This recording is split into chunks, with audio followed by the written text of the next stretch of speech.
Doubt ही नहीं होगा because this is a law of conservation of linear momentum. So P is equal to what? P dash. What P represent? What P represent? Total linear momentum before the collision.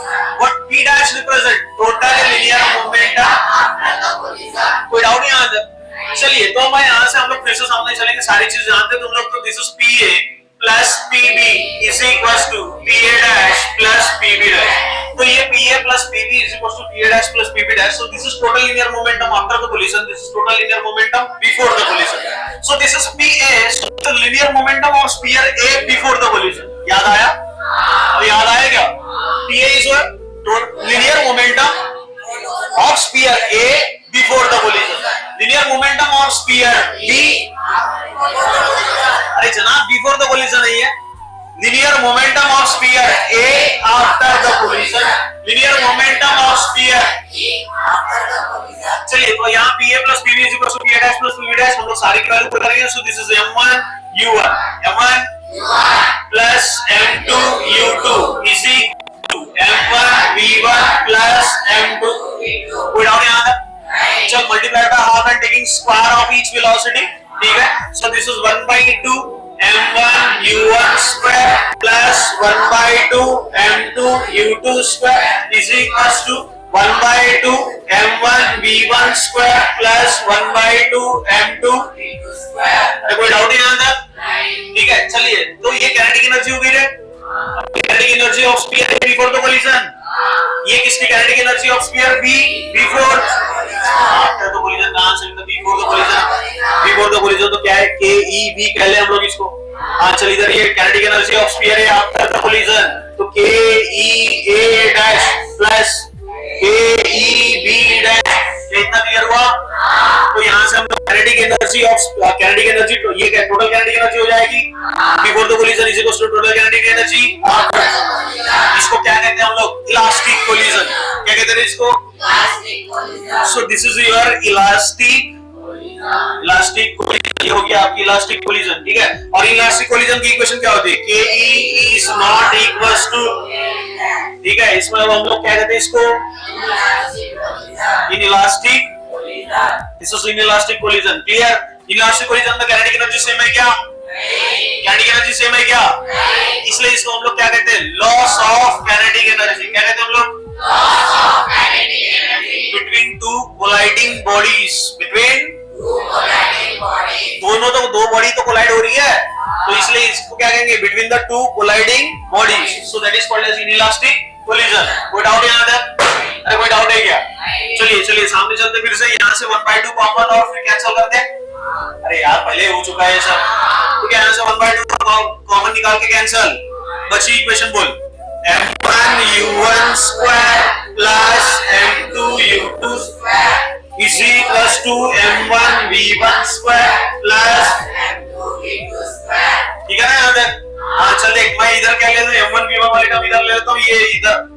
ठीक है. तो ये M1 U1 square minus M1 V1 square is equals to M2 V2 square minus M1 M2 U2 square. Clear? चलिए यहाँ से M1 common. U1 square minus M1 square M1 ये bracket में आ गया. U1 square minus V1 square. इधर क्या आ जाए? M2 common. V2 square minus कोई दिक्कत? E square minus.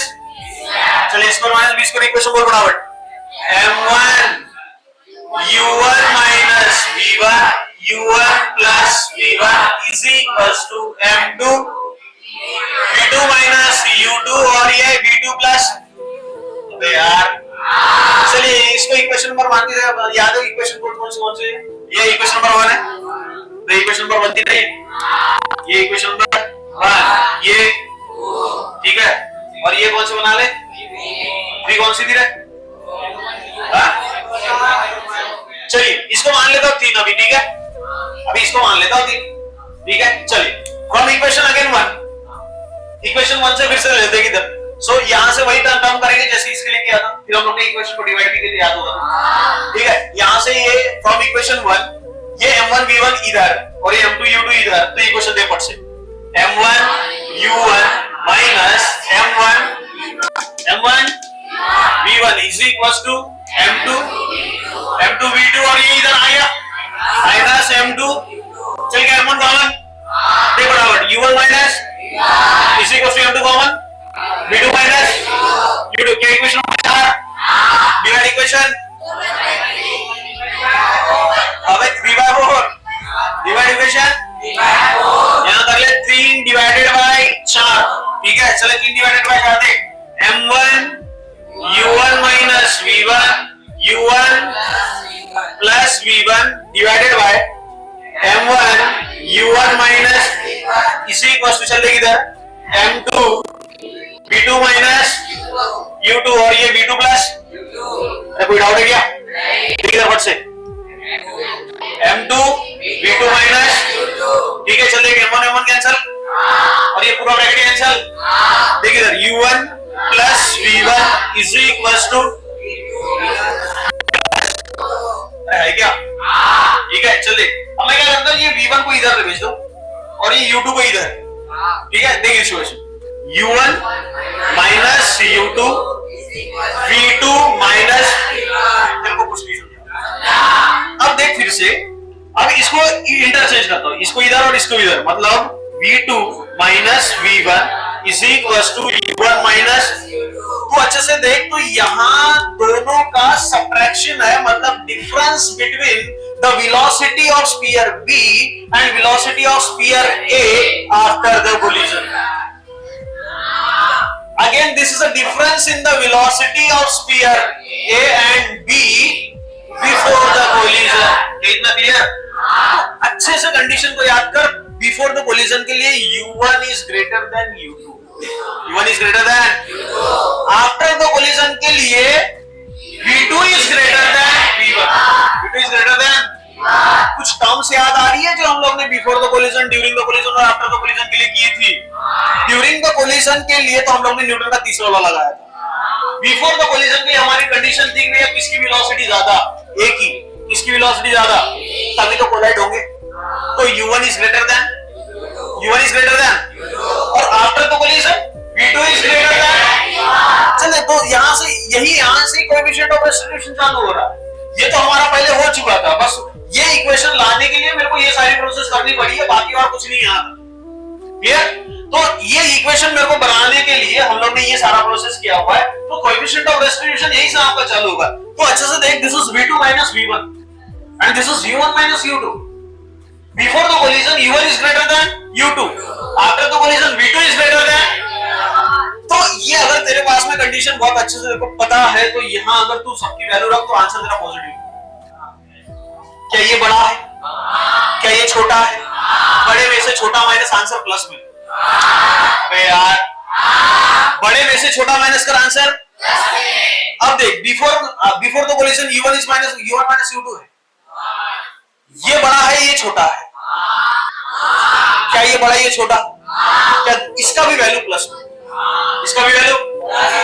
इसका मतलब क्या हुआ, दोनों स्फीयर एक ही डायरेक्शन से ट्रैवल हो रहे हैं। यार, दोनों स्फीयर क्या एक ही डायरेक्शन से ट्रैवल हो रहे हैं, क्योंकि दोनों की वेलोसिटी क्या प्लस में है। दोनों की वेलोसिटी किसमें है? चल देगा इधर। ये इक्वेशन को सामने अगर मैं लिखूं तो ये इक्वेशन को मैं ऐसा लिख सकता हूं, देख कैसे।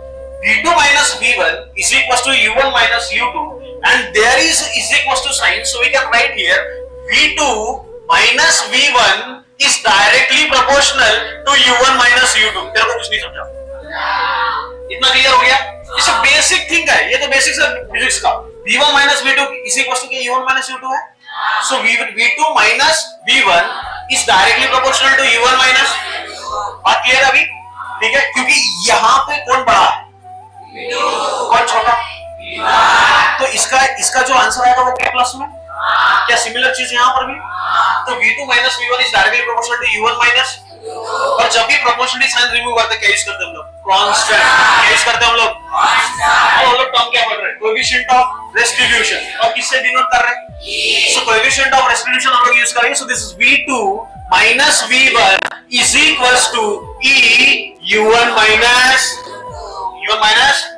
So where E is a coefficient of restitution, where E is a coefficient of restitution, and when E is your coefficient of restitution, तो यहाँ से अगर मैं E का इक्वेशन बनाऊं तो what is the equation for E?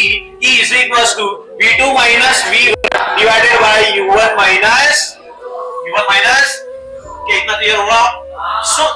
Equation for coefficient of restitution, coefficient of. अब ये इक्वेशन को अगर अच्छे से देख तो इक्वेशन देख क्या बता रही है, क्या यहाँ ये वेलोसिटी है दोनों, बट ये आफ्टर द कोलिजन है। क्या ये भी वेलोसिटी है, बट कब की है? अच्छा, बिफोर द कोलिजन के लिए दोनों स्फीयर एक में एक के पास आ रहे थे, इसको अप्रोच कहते हैं। क्या कहते हैं इसको? क्लियर? अगर कोई चीज एक में एक के पास आ रही होगी उसको कहते हैं हम लोग अप्रोच। क्या कहते हैं हम लोग इसको? और आफ्टर द कोलिजन के लिए एक दूसरे से दूर भागेंगे उसको कहते हैं हम लोग सेपरेशन। क्या कहते हैं इसको? मेरे को नहीं लगता ज्यादा ये वर्ड को एक्सप्लेन करने की जरूरत है। अप्रोच का मतलब टुवर्ड्स आना, अप्रोच का मतलब, और सेपरेशन का मतलब दूर भागना। अच्छा, अप्रोच टुवर्ड्स आना तो ये कब हो रहा है, बिफोर की आफ्टर? और आफ्टर में सेपरेशन, आफ्टर में सेपरेशन। और यहाँ ऊपर क्या सेपरेशन है और नीचे अप्रोच है? अरे है क्या? और यहाँ देख, between the two colliding bodies, this is also between the two colliding bodies. Clear? और इन दो यहाँ पर भी ऊपर भी वेलोसिटी है, नीचे भी वेलोसिटी है, और वेलोसिटी का क्या हो गया? रेशियो। क्या हो गया? अब देख definition for the coefficient of restitution, रटने की कोई जरूरत नहीं है, तरीके से समझ। क्लियर? इस यहाँ क्या हो रहा है? सेपरेशन। यहाँ क्या हो रहा है? सेपरेशन। यहाँ क्या हो रहा है? देख अच्छे से, ई क्या है? Coefficient of restitution. Coefficient of restitution is defined as it is a ratio of, ये वेलोसिटी है, इसको कहते हैं रिलेटिव वेलोसिटी। क्या कहेंगे हम लोग इसको? Relative velocity. Relative velocity. अब ये रिलेटिव वेलोसिटी सेपरेशन है कि approach? Relative velocity between the separation, between the separation of two colliding bodies to the relative velocity of approach. Relative velocity of किसके बीच में? Between the two colliding bodies. Clear? So that is called as coefficient of restitution. ठीक है?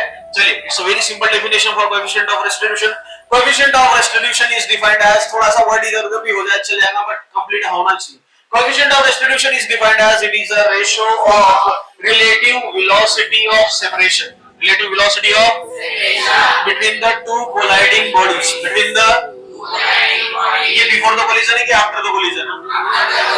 तो word एक फिर से हम लोग लगा सकते हैं यहाँ पे, after the collision to the relative velocity of approach, relative velocity of before the collision between the two colliding bodies is called as coefficient of restitution. Clear? एक बार फिर से बोल रहा हूँ, देख अच्छे से।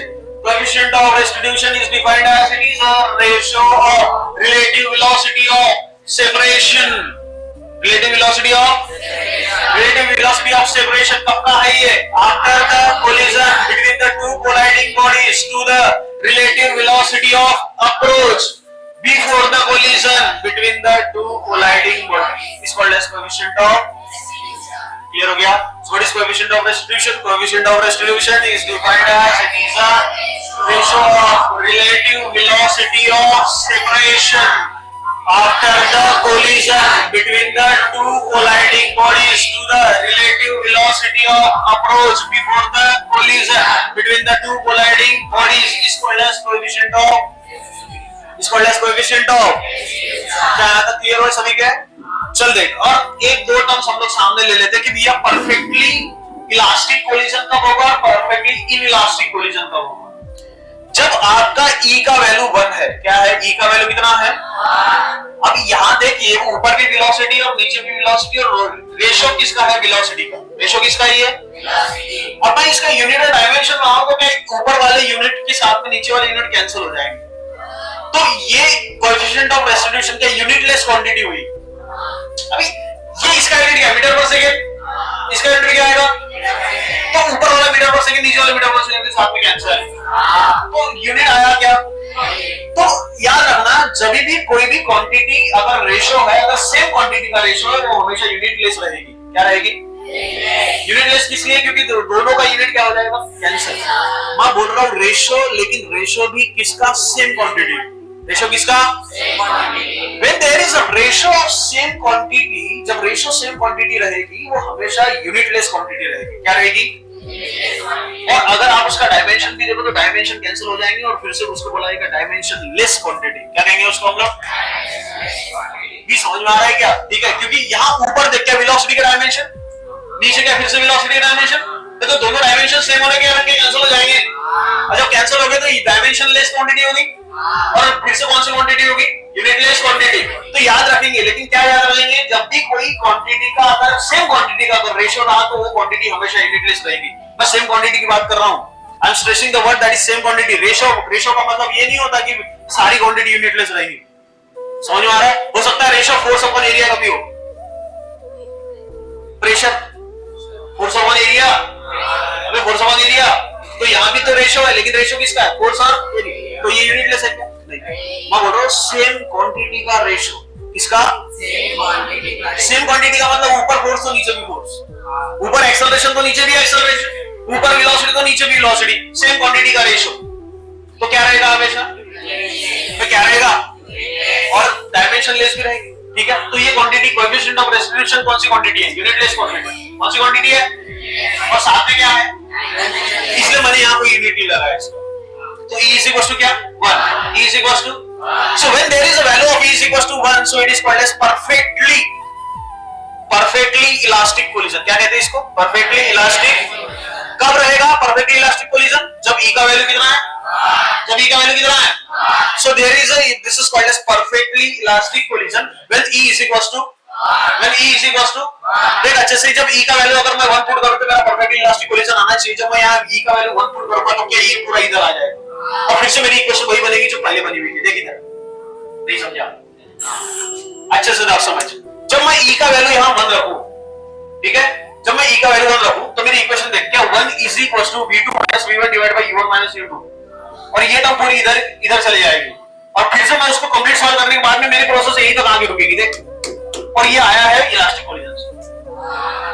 अबे यार कुछ समझा, देख अच्छे से, जब E का वैल्यू 1 मैं यहां पुट करूं तो ये इक्वेशन इधर आ जाएगी, अबे आ जाएगी, तो इक्वेशन देख U1 minus U2 is equals to V2 minus, देख इधर, क्या यही इक्वेशन बनी तेरी यहां पे, क्या यही इक्वेशन तेरी यहां पर भी बनेगी, और ये कहां से आई है, देख यहां से, और ये कब आया, जब तेरा इलास्टिक कोलिजन है, बोल नहीं समझा, इसलिए इसको क्या कहेंगे, perfectly elastic collision, perfectly elastic collision. लेकिन कब, जब कोएफिशिएंट ऑफ रेस्टिट्यूशन का वैल्यू कितना, so when the coefficient of restitution is 1, there is a perfectly elastic collision।